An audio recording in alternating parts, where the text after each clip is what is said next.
Jina la Bwana liinuliwe. Walikuwa wanashindwa ni nani atakaye urithi ufalme. Ni mtu mkuu namna gani atakaye urithi ufalme.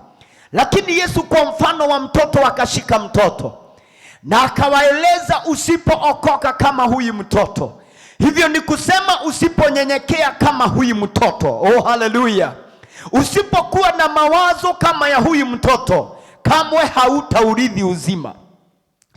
Tabia ya mtoto ni tofauti kubwa na tabia ya mtu mzima.